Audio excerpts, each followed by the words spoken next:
কেমন আছে এরপর আপনার এখানে সন্ধান পেয়ে এখানে আসছে এবং এখান থেকে 5 মাস মানে 4 মাস ঔষধ খাওয়ার পরে পরীক্ষা করছি এরপর আর 1 মাস ফাইল আছে। অপারেশন করেছেন, জি। রিপোর্টে আসছে ক্যান্সার।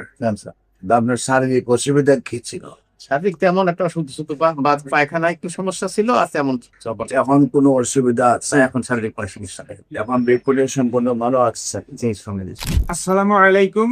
আমি ডাক্তার মোহাম্মদ কামরুজ্জামান, সহকারী চিকিৎসক, গণস্বাস্থ্য হোমিও। আজকে ক্যান্সারকে সম্পূর্ণ জয় করে ফিরে আসা একজন পেশেন্টের সাথে আপনাদেরকে পরিচয় করিয়ে দিচ্ছি, যিনি সম্প্রতি গণস্বাস্থ্য হোমিও থেকে চিকিৎসা নিয়ে সম্পূর্ণ ক্যান্সার থেকে সুস্থ হয়ে আমাদের মাঝে ওনার পরিচয় করিয়ে দিচ্ছি। আপনার নাম? মোহাম্মদ আমির কাদের। আপনার বাবার নাম? মৃত্যু মফিজউদ্দিন শিকদার। আপনার মায়ের নাম? সোফিয়া। আপনার গ্রাম? গ্রাম Muradia. Post office? Post office Muradia. থানা? থানা দুমকি। জেলা? পটুয়াখালী। হোমিওপ্যাথিতে একটি কথা আছে, সিমিলিয়া সিমিলিবাস কিউরেন্টা, অর্থাৎ সাদৃশ্য সাদৃশ্যে ব্যাধিমুক্ত। রোগের সাথে রোগীর ওষুধের সাদৃশ্য যদি সম্পূর্ণরূপে মিলে যায় তাহলে যে কোনো রোগ হোমিওপ্যাথিতে সুস্থ হওয়া সম্ভব। সেই হিসাবে আমাদের গণস্বাস্থ্য হোমিওপ্যাথি অধ্যক্ষ SM সারোয়ার স্যারের অক্লান্ত প্রচেষ্টায় প্রায় 5,500-এরও অধিক রোগী সুস্থ হয়েছেন, যাদের সাক্ষাৎকার আপনারা ইউটিউব, ফেসবুক, গুগল, টিকটক, ইনস্টাগ্রামে পেয়ে যাবে। তারই ধারাবাহিকতায় আজকে এই যে দেখেন যে রিপোর্টটি দেখতে পাচ্ছেন, জনাব আব্দুল কাদের সাহেব, উনি ক্যান্সার থেকে সম্পূর্ণরূপে সুস্থ হয়ে তার ওনার রিপোর্ট সম্পূর্ণ ভালো আসছে। সবগুলি রিপোর্ট আপনারা আমি দেখাচ্ছি, জুম করে দেখতে পাবেন। এই যে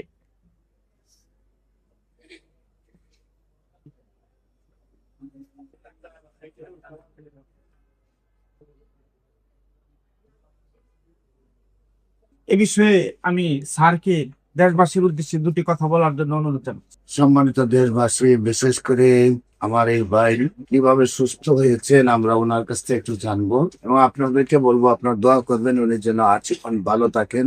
আপনি কিভাবে অসুস্থ হয়েছিলেন, কোথায় কোথায় চিকিৎসা করেছেন এবং কিভাবে সুস্থ হয়েছেন? সুস্থ হয়েছিলাম। আমার পেটে বেদনা ছিল, বিভিন্ন পরীক্ষা নিরীক্ষার পর কোলনে টিউমার এটা ধরা পড়ছে। এরপর ল্যাবে অপারেশন করাইছি। ল্যাবে অপারেশনের পর ওই ডাক্তাররা তখন বলছিলেন যে আপনি ক্যান্সার বিভাগের একজন ডাক্তার। ক্যান্সার বিভাগের ডাক্তার কাছে গেছিলাম, তোমরা যখন কেমো দিতে বলছো তখন কেমো দিতে আমি একটা অস্বীকৃতি জানাই। এরপর আল্লাহর উপর ভরসা করে মোমরাই গেছিলাম।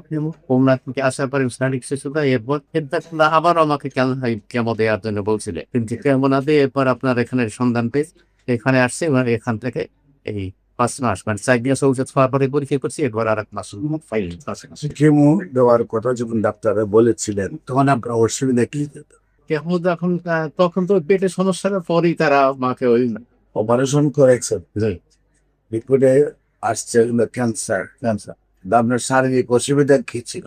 শারীরিক তেমন একটা শুধু শুধু বা পায়খানা একটু সমস্যা ছিল আর তেমন এখন কোনো অসুবিধা আছে? এখন শারীরিক কোনো সমস্যা নেই। এখন রিপোর্টে সম্পূর্ণ ভালো আসছে। জি সঙ্গে দিচ্ছি। সম্মানিত দেশবাসী, বিশেষ করে যারা বলেন ক্যান্সার, কিডনি, থ্যালাসেমিয়া এই ভালো হয় না, সেটি মরণ ব্যাধি, চিকিৎসায় প্রতি মাসে লাগে কয়েক লক্ষ টাকা এবং একসময় রোগীটার মরণ হয়, আবার পরিবারটাও ধ্বংস হয়ে যায়। আমরা বলবো ক্যান্সার, কিডনি, থ্যালাসেমিয়া এইস মরণ ব্যাধি হয়, সম্পূর্ণরূপে সুস্থ হয়। ক্যান্সার হলে আনসার নেই সেই কথার কোনো ভিত্তি নেই। ক্যান্সার সম্পূর্ণরূপে সুস্থ হয় এবং খুব অল্প টাকায় হোমিওপ্যাথিক চিকিৎসা সুস্থ করা সম্ভব। আপনাদের যে কোনো প্রয়োজনে স্ক্রিনে দেওয়া নম্বরে যোগাযোগ করার জন্য আহ্বান জানাচ্ছি। সবাইকে ধন্যবাদ। আসসালামু আলাইকুম ওয়া রাহমাতুল্লাহ।